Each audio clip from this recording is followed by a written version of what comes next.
नमस्कार दोस्तों, स्वागत है आज की नई कहानी में। कहानी अच्छी लगे तो लाइक, शेयर, कमेंट और सब्सक्राइब जरूर करें। नेहा और रवि एक ही कंपनी में जॉब करते थे। दोनों का एक ही डिपार्टमेंट में होने का कारण अक्सर वर्कशॉप या ऑफिस टूर पर साथ में जाना होता। इसीलिए दोनों के बीच अच्छी दोस्ती हो गई थी। ऑफिस के कलीग अक्सर उन्हें छेड़ते कि दोनों के बीच ज़रूर कुछ चल रहा है, पर वह दोनों हमेशा यही कहते कि वह सिर्फ अच्छे दोस्त हैं, उसके आगे कुछ नहीं। ऑफिस के बाद अक्सर ही साथ में कॉफ़ी पीने पास के रेस्टोरेंट में जाते, साथ में कॉफ़ी पीते और प्रोफेशनल के साथ व्यक्तिगत बातें भी शेयर करते। नेहा ने महसूस किया कि रवि साफ दिल और नेक लड़का है। धीरे धीरे नेहा को लगने लगा कि वह रवि को चाहने लगी है। रवि स्मार्ट होने के साथ साथ समझदार भी था। रवि में उसे हर अच्छाई नजर आने लगी, जैसे जीवन साथी की उसने कल्पना की थी। पर रवि के मन की बात वह नहीं जानती थी। कहीं उसके मन की बात पता चलने पर रवि दोस्ती ही न तोड़ दे। इस डर से उसने कभी रवि से कुछ न कहा। एक दिन रवि अचानक मम्मी पापा के साथ नेहा के घर पहुंच गया। उसे परिवार के साथ आया देख नेहा चौंक गई। आखिर मम्मी पापा को लेकर क्यों आया होगा? चाय पीते हुए रवि की मम्मी बोली, रवि अक्सर मुझसे नेहा की तारीफ करता है। मुझे भी नेहा बहुत पसंद है। अगर आप लोगों की रजामंदी हो तो मैं नेहा को अपने घर की बहू बनाना चाहती हूँ। मम्मी पापा ने नेहा की ओर देखा तो वो शर्माते हुए अंदर चली गई। आखिर यही तो वो चाहती थी, पर उसे यह नहीं पता था कि रवि भी उसे पसंद करता है। अब मम्मी पापा को भला क्यों इनकार होता? घर बैठे बिठाए इतना अच्छा लड़का मिल गया था और नेहा भी खुश थी।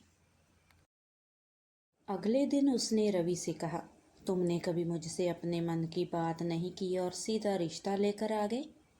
रवि ने हंसते हुए कहा, मुझे भी डर था कि कहीं तुम मेरे प्यार को अस्वीकार ना कर दो। इसीलिए सीधे मम्मी पापा को लेकर आना ही मुझे ठीक लगा। शादी तय हो जाने के बाद दोनों बहुत खुश थे। 2 महीने बाद दोनों की शादी थी। दोनों ने शॉपिंग करना शुरू कर दिया था। ऑफिस के बाद दोनों शॉपिंग पर साथ ही जाते थे।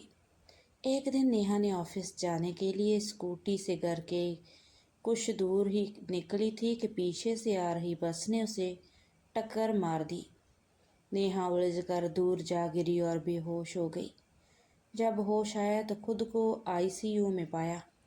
सिर में गंभीर चोटें आई थी और दोनों पैर भी फ्रैक्चर थे। एक पैर की हड्डी टूट गई। ऑपरेशन के बाद उसे बिस्तर पर हिलने के लिए मनाही थी। नेहा का मन इस स्थिति को स्वीकार ही नहीं कर पा रहा था। अभी कुछ दिन पहले तो वो शादी की तैयारियों में बिजी थी और कहाँ अब असह्य अवस्था में बिस्तर पर पड़ी थी। उसका मन बहुत दुखी था। कुछ दिनों बाद उसे अस्पताल से छुट्टी मिल गई, पर उसे रेगुलर एक्सरसाइज और फिजियोथेरेपी की ज़रूरत थी। सुबह से शाम तक रवि उसके साथ ही रहता और उसे समझाता कि उसे हिम्मत नहीं हारना चाहिए, पर नेहा पर किसी भी बात का असर ना होता। लगातार बिस्तर पर रहने से वह चिड़चिड़ी भी हो गई थी। उसे लगता था कि वह अब कभी नहीं चल पाएगी। इसीलिए वह अपनी एक्सरसाइज भी ठीक से ना करती। रवि ने खूब समझाया कि अगर वह ठीक से फिजियोथेरेपी नहीं लेगी तो कई महीनों तक बिस्तर से नहीं उठ पाएगी। जब नेहा में कोई सुधार ना दिखा तो उसने ठान लिया कि वह किसी भी तरह उसे ठीक करवा कर ही दम लेगा। इसके लिए रवि ने कठोर निर्णय लेते हुए नेहा से साफ कह दिया कि अगर वह पूरी तरह ठीक से ना चल पाई तो वह उससे शादी नहीं करेगा।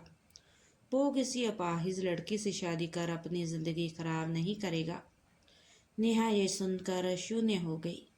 उसकी आंखों से आंसू बहने लगे। उसे विश्वास ही नहीं हो रहा था कि रवि उसके साथ ऐसा व्यवहार करेगा। उसको रवि पर बहुत गुस्सा आ रहा था। आखिर वह खुद को समझाता क्या है? उसका ज़रा सा खराब वक्त क्या आया तो शादी तोड़ने की धमकी दे डाली। किसी ने सच ही कहा है कि इंसान की पहचान दुख में ही होती है। कल तक यही रवि बड़ी बड़ी बातें करता था, उसके साथ भविष्य के सपने बुनता था, पर एक हादसे में उसने असलियत दिखा दी। अब वह रवि को दिखा देगी कि वो कमज़ोर नहीं है और पूरी ठीक होने के बाद खुद ही शादी से मना कर देगी। अब नेहा ने आश्चर्यजनक परिवर्तन आ रहा था। उसे जल्द से जल्द ठीक होने की इच्छा शक्ति जाग गई थी। वह अपनी एक्सरसाइज पर ज़्यादा समय देने लगी। पूरे ठीक होने में उसे 1 महीने लग गए। इस बीच रवि ने उसे एक बार भी फ़ोन नहीं किया। एक दिन रवि घर आया। वो मम्मी पापा से बातें कर रहा था। तभी नेहा चलकर उसके पास आती है। नेहा को एकदम ठीक ठाक देख उसकी आंखें चमक गई। वह बोला, बधाई हो नेहा, मैंने कहा था ना, दृढ़ इच्छा शक्ति से तुम जल्दी चल पाओगी। तुम्हें चलते हुए देखकर मैं बहुत खुश हूँ। नेहा बोली, सॉरी रवि, पर अब मैं तुमसे शादी नहीं कर सकती। मैं ऐसे इंसान से शादी नहीं करना चाहती जो केवल सुख का साथी हो, दुख का नहीं। जब तुमने शादी की शर्त रखी थी, मैंने तभी सोच लिया था कि मैं तुम्हें ठीक होकर दिखाऊंगी।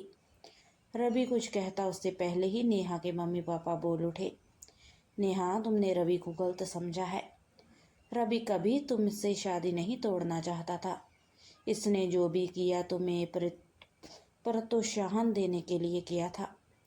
जब तुम पूरी निराश हो चुकी थी, इसीलिए रवि ने तुमसे ये सब कहा।